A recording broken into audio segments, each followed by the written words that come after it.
Got to catch that. But while all that was going on, our own Charlie Gasparino was behind the scenes digging and scooping. There he is. He's joining us now live from the SALT conference with Eric Peters, CEO and CIO of Peters Capital Group, Morgan Stanley senior advisor and co-host of Wall Street Week. Gary Kaminsky is also there. I saw Gary this morning, Gaspo. He looked really good, but give us the dirt. I guess there was a secret fundraiser in town for Hillary, too.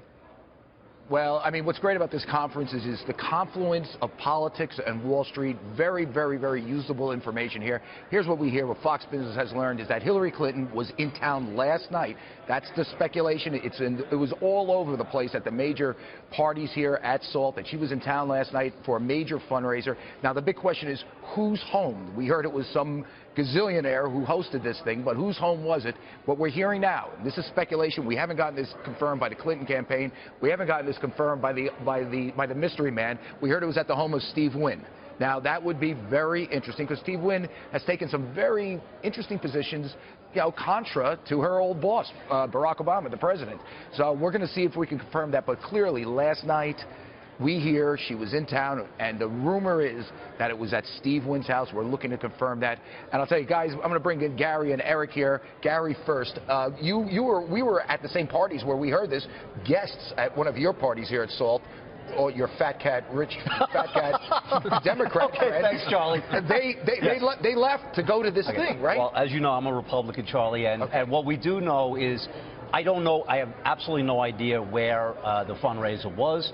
What I do know is there were several people that were coming to an event that you and I were at that said that they did need to cancel because they were going to a Hillary get-together. And the rumor today is that Steve Wynn. I find that fascinating. If it is Wynn, like I said, we got calls out. That will be a big story, because Steve Wynn was very critical of President Obama. That is true. And a lot of rich people think Hillary is playing the progressive, but when she gets in office, she's going to be like her husband and be very accommodative to Wall Street.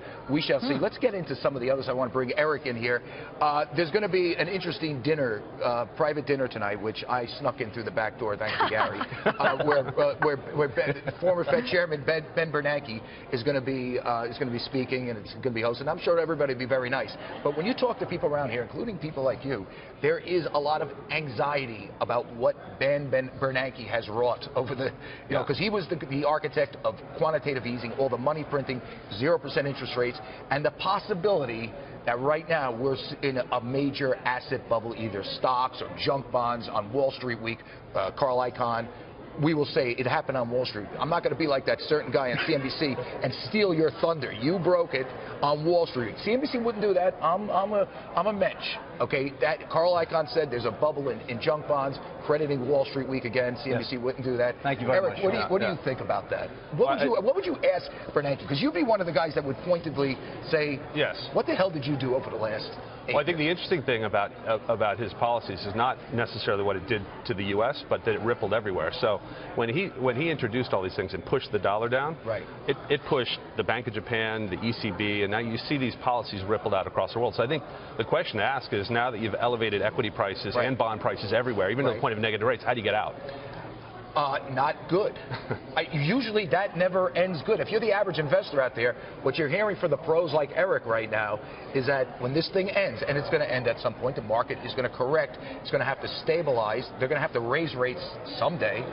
It's going to be nasty, right? Charlie, the biggest concern here, we heard it yesterday, the three of us were at a session, and without getting too technical for the viewers, it's about liquidity. The front page of the New York Times. And liquidity only means that if you want to sell your stock, that someone's on the other end to buy it. Exactly. If you can't do that, guess what? The price goes from 10, I'm being simplistic here, to 0 or 0.1, which is not good. And the Chairman Bernanke has spoken. He's been doing a lot of these speeches now. Obviously, he's in the private sector.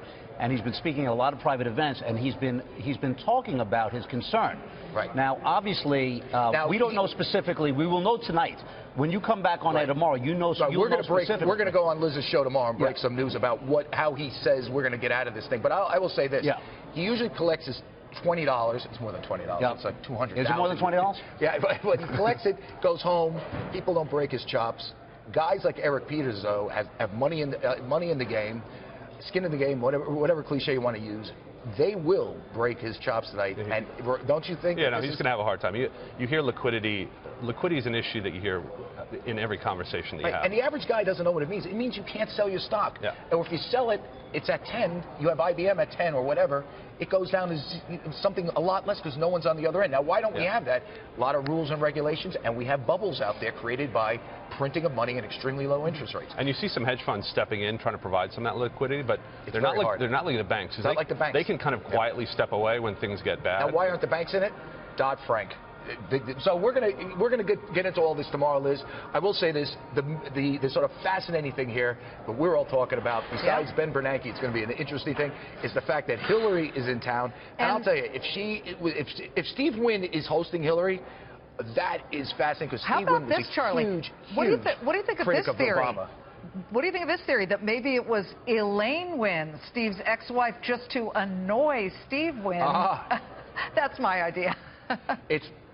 By the way, it is very, and that's a good point. It is very possible. We don't know where she was. We do know that apparently on her day schedule, she's now in San Francisco, which isn't like you could make that move, do a fundraiser in San Francisco after Vegas. It's 20 minutes, that's what everybody's talking about here.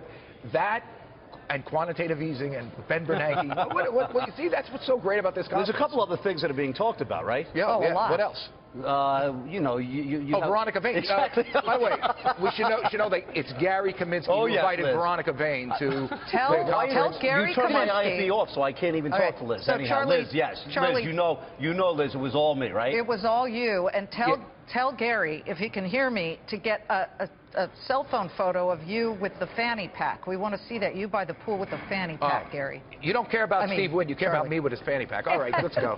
We got to go. They're killing me. Your guys are killing me. All right, thanks a lot.